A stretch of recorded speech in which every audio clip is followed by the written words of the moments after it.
Hi Guru, students, welcome to your SST class, and today we are going to start your chapter number 6 of civics, political parties.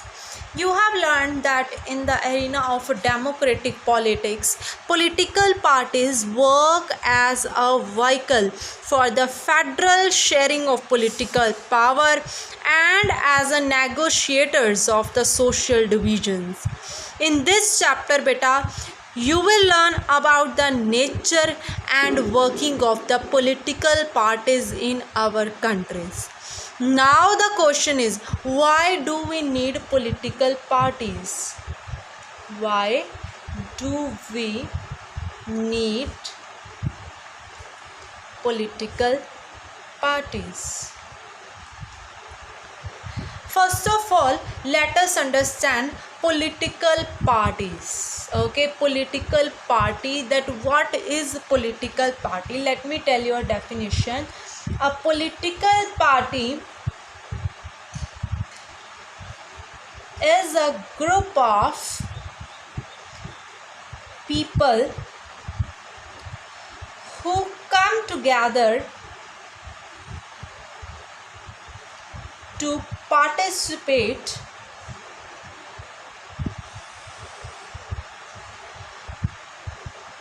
in elections and hold power in the government.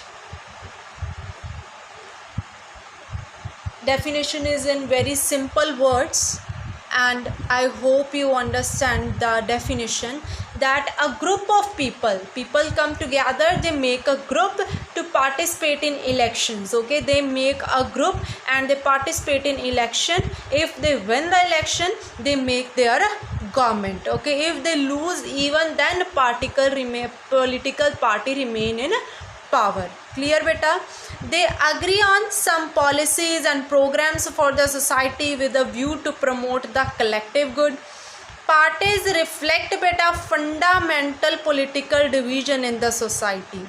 Thus, a party is known by which part stands for, which policy it support, and whose interest it upholds. There are three components in the political party. Components. What are these three components? First one is the leaders. Second is the active members. Third is the followers. These are the three components of the political party. First one is the leader. Okay, each and every political party has the leader. And next one is the active members. Active members, those who are helping the leader. Okay, those who are helping the leader in his works. Okay, the followers are those who trust that party, those who vote that party. Okay, now our next topic is functions of political parties.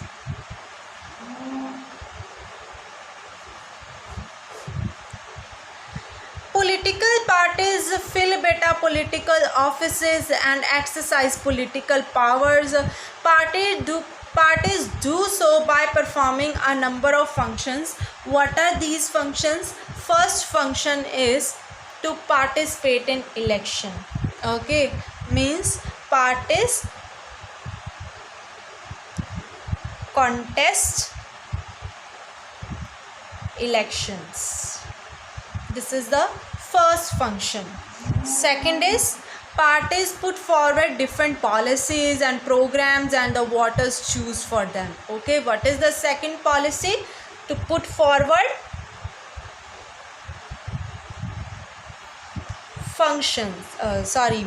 programs.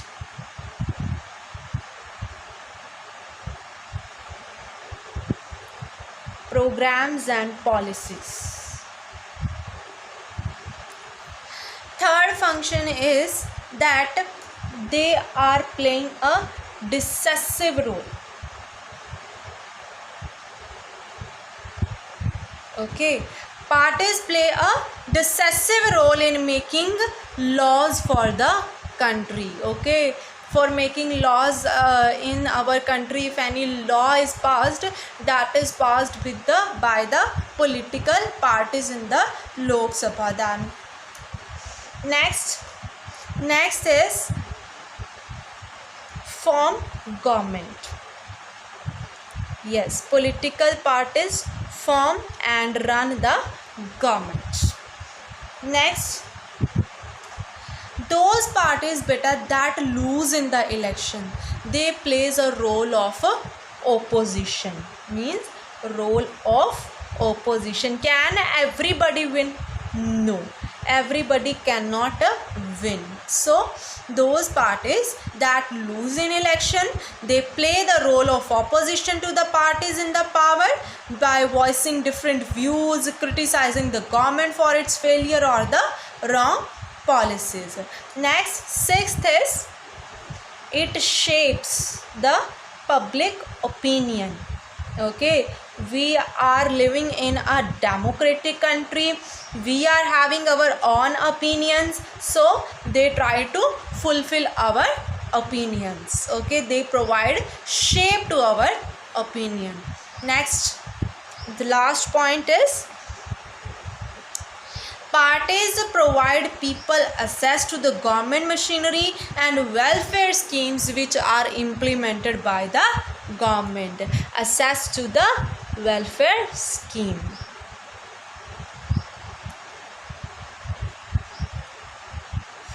These are few functions of the political parties.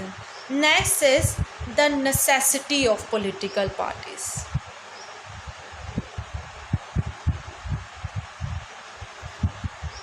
Necessity of political parties. We need political parties because they perform all functions, yes, which I have mentioned before, but I told you before. Apart from this, political parties help in representing different views on the various issues of the government. They bring various